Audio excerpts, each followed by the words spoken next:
네, 안녕하세요. 코인 공부하는 남자입니다. 이번 영상은 우리나라 NFT 투자자들을 울리고 있는 클레이튼에 대해서 이야기해보려고 합니다. 최근 클레이튼이 하락한 이유는 많은 분들이 알고 계실 테니 간단히만 짚어보고요. 제 개인적인 생각과 앞으로 제 투자 방향을 말씀드려보려고 합니다. 구독과 좋아요는 코공남 영상 제작에 큰 힘이 됩니다. 그럼 바로 시작해보겠습니다. 본격적인 시작에 앞서서 이번 영상은 제 생각이 많이 담길 텐데요. 얘는 그냥 이렇게 생각하는구나 하고 넘어가시면 마음 편하실 것 같습니다. 모든 투자는 직접 공부해보시고 판단하시길 당부드리겠습니다. 말씀드렸듯이 우리나라 NFT 투자자분들 중 다수가 클레이튼 NFT에 투자를 하셨을 것 같습니다. 국민기업 카카오를 등에 업은 클레이튼이 이렇게 투자자들의 뒤통수를 쳤네요. 아시다시피 최근 클레이튼이 급락을 했고 아직까지도 정신을 못 차리고 있는데요. 물론 미국 금리 인상으로 인해서 전체적인 자산 시장이 침체기에 들어서고 있는 것은 맞지만 클레이튼은 모든 자산을 통틀어서 독보적으로 급락을 보여주고 있습니다. 저도 클레이튼 NFT 다수 보유자로서 속이 너무 쓰립니다. 그럼 대체 왜 클레이튼은 이렇게 급락하는 걸까요? 많은 분들은 이미 찾아보셔서 알고 계실 것 같습니다. 총체적 난국이라는 말이 이럴 때 쓰일 것 같고요. 현재 민심은 이를 대로 이른 상황입니다. 일단 클레이튼은 사용처 대비 발행량이 너무나 많습니다. 연간 3억 개의 클레이가 발행되고요. 김치코인의 한 개로 그만큼을 소각할 만한 사용처가 많지 않습니다. 그리고 클레이튼은 중앙화 운영 방식이 너무나 뚜렷합니다. 클레이튼 측에서 가져가는 클레이가 어디서 어떻게 쓰이고 있는지 투명하게 공개도 안 되고 있고요. 그리고 탈중앙화를 표방한다고 하면 다오를 통한 의사결정이 어느 정도 이루어져야 할 텐데 철저히 홀더들을 무시하고 있다는 게 느껴지는 상황입니다. 그 일환으로 최근에 클레이튼 발행량의 5%를 임직원들에게 상여금으로 지급했다는 이슈가 커지면서 더더욱 민심을 잃었습니다. 상여금을 줄 거면 현금으로 주지 왜 클레이로 준 건지 아직도 이해가 안 되고요. 그 물량들이 전부 풀렸을 때 클레이 가격이 하락할 것이라는 것을 진짜 몰랐을까요? 그리고 여러분들은 클레이튼 생태계를 이렇게까지 확장시킨 프로젝트가 뭐라고 생각하시나요? 저는 당연히 메타콩즈라고 생각을 합니다. 하지만 클레이튼은 메타콩즈를 서포트할 생각이 전혀 없었습니다. 오히려 무시하고 있다는 게 맞을 것 같습니다. 클레이튼은 SNS를 통해서 많은 NFT 프로젝트들을 홍보해주고 있는데요. 그 중에 메타콩즈나 도지사운드 클럽 같은 클레이튼 생태계를 이렇게까지 확장시켜준 프로젝트들은 찾아볼 수가 없습니다. 크러스트와 파트너십이 체결되어 있는 프로젝트들만 조명하기 바쁘고요. 심지어 신규 프로젝트들은 10억씩 지원해준다는 얘기도 있죠. 이런 부분에 있어서 메타콩즈와 도지사운드 클럽은 서운하고 약간 화도 나는 상황일 것 같습니다. 최근 도지사운드 클럽 개발자인 심영재 님도 그 마음을 내비치기도 했었죠.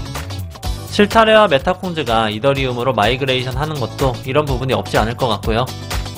그리고 가스비 이슈도 있었죠. 클레이튼의 강점 중에 하나가 저렴한 가스비였는데 얼마 전에 30배를 올리면서 그 강점을 잃었습니다. 봇과의 전쟁이라는 명분 하에 진행을 했다지만 그 수수료 아끼자고 봇을 안 돌렸을까요? 봇을 돌리면 이득 보는 게 몇백 몇천만 원인데요. 그리고 봇의 개입을 기술적으로 해결하지 못해서 이런 방법을 택한 것도 사실 받아들이기 어렵습니다. 결과적으로 가스비 상승으로 인해서 클레이튼 투자자들의 거래만 저해시켰고요. 그로 인해서 민심을 또 잃게 되었습니다. 결국엔 이 점을 인지했는지 다시 가스비를 3분의 1로 낮출 것이라고 하네요. 그리고 아까 말씀드렸지만 가장 최근에는 메타콩즈의 이더리움 마이그레이션 소식도 큰 악재로 작용했다고 봅니다. 저 또한 그 소식을 듣고 가지고 있던 클레이를 거의 다 정리를 했습니다. 다만 가지고 있는 NFT는 어쩔 수 없이 존버해야겠지만요. 그런데 더 문제는 지금 클레이튼 가격이 바닥일지 더 지하실이 있을지 모른다는 거죠. 미국 금리는 계속해서 오를 것이고 한번 떠나간 민심을 쉽게 돌리기는 어려울 것 같습니다. 그리고 이미 타 체인으로 떠나버린 메타콩즈나 실타래를 다시 돌릴 수도 없을 것이니까요. 그리고 메타콩즈와 파트너십을 맺은 프로젝트가 한둘이 아닌데요. 제 생각엔 그 프로젝트들도 지금 클튼을 버려야 되나 고민을 하고 있을 것 같고 이미 앞으로 시작될 프로젝트들도 메타콩즈도 떠난 마당에 굳이 클레이튼을 이용할 이유가 없겠죠. 그 예로 최근에 코인워크라는 M2E 프로젝트도 투표를 통해서 클레이튼이 아닌 테라체인을 사용하기로 했습니다. 남은 클레이튼 NFT 블루칩이라고 하면 선미야 클럽이나 메타토이 드래곤즈가 있을 것 같은데요. 이 두 개 프로젝트도 만약 마이그레이션을 추진한다고 하면 더더욱 클레이튼의 가격은 내리꽂지 않을까 생각이 됩니다. 하지만 모든 것은 다 뇌피셜일 뿐이고요. 어떻게 될지 모르는 것이기 때문에 투자자인 저희는 대응을 해야 할 텐데요. 마음은 쓰리지만 클레이를 전부 테더로 바꿔놓고 관망하는 게 가장 먼저 떠오르긴 합니다. 그런데 저는 결과적으로 생각한 게 메콩이를 줍는 것을 선택했습니다. 이런 시황에 미친 것 아니냐고 말씀하실 수가 있는데요. 버핏 형님의 명언 중에 공포에 살아라는 말이 있죠.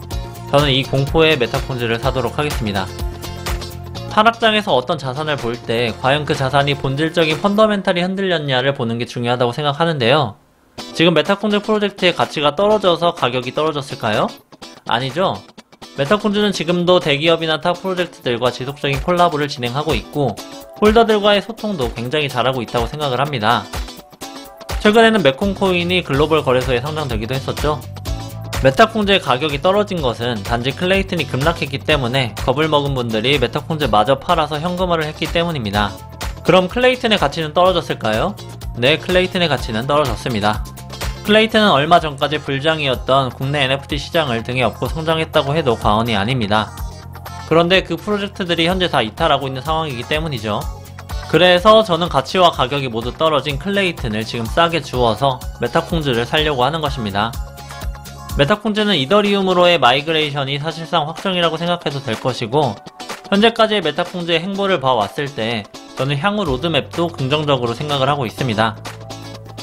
레드오션이 이더리움 NFT 시장 속에서 어떻게 경쟁해야 할지는 숙제이긴 하지만 말씀드린 대로 공포에 사는 것을 선택했습니다.